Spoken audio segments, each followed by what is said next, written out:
Donc, bac physique chimie métropole jour 2, 18 juin 2025, exercice A, petit 3, question 12.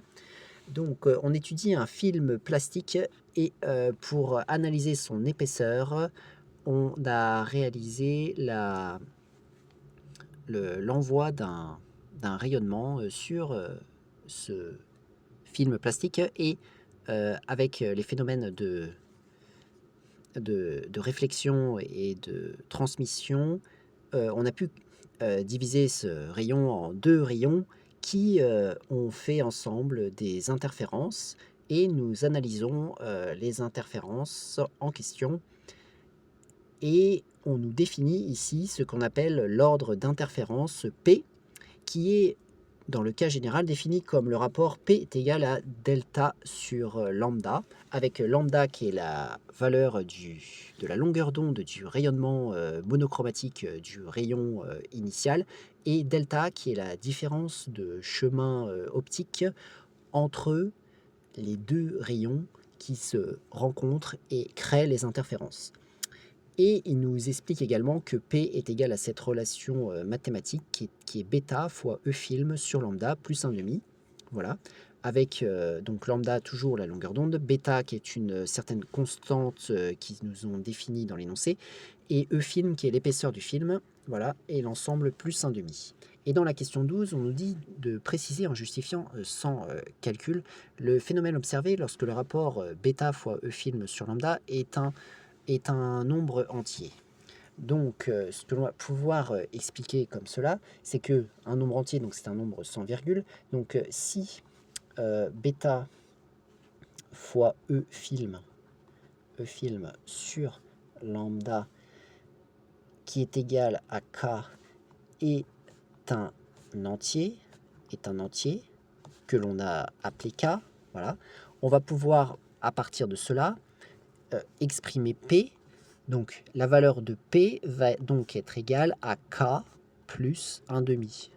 Voilà, parce que P était égal à ça, mais si ça c'est K, maintenant ça fait K plus 1,5. J'ai pris donc K pour mettre en évidence l'entier. Voilà, finalement on n'a plus qu'un entier plus 1,5. Et si on reprend la définition de P de l'ordre optique, on va donc avoir, on en déduit,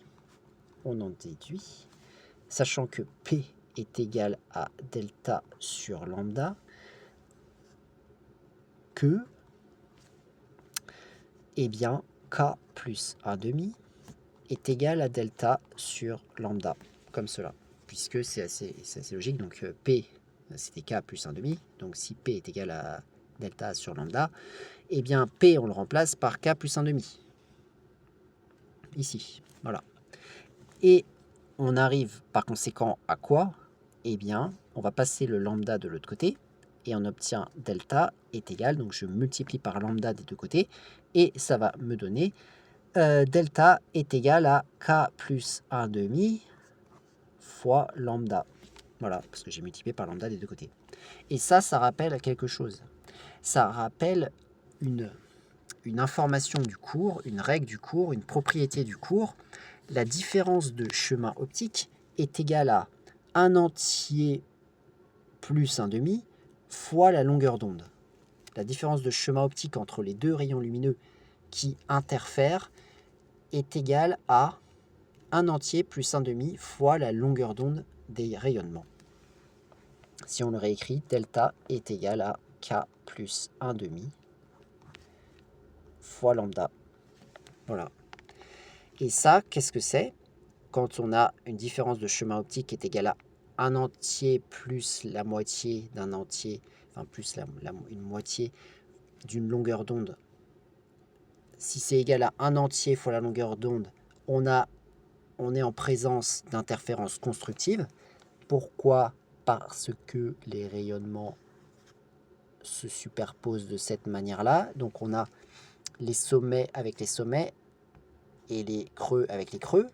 Donc l'intensité lumineuse sera maximale.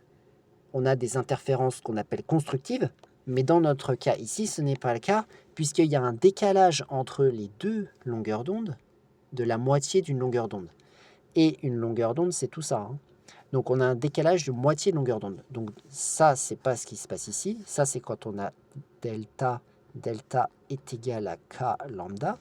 Mais nous, quand on a delta, la différence de chemin optique est égale à k plus 1 demi fois lambda, on a plutôt le premier rayonnement, par exemple, qui est comme ça, et l'autre rayonnement qui est décalé comme ça, voilà.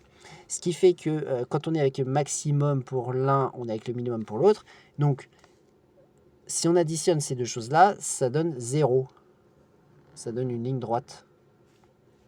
Ça donne 0. Voilà.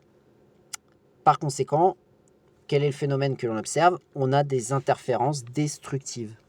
Donc, du coup, préciser en justifiant sans calcul le phénomène observé lorsque est un entier, bah, le phénomène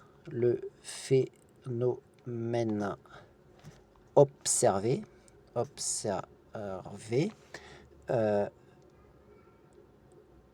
est l'apparition d'interférences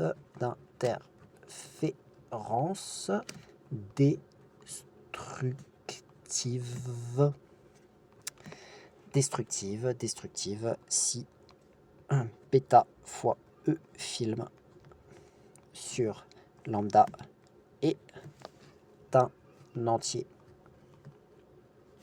Voilà. Donc, voilà pour cette question 12 du petit 3 de l'exercice 1, bac physique-chimie métropole jour 2, 18 juin 2025.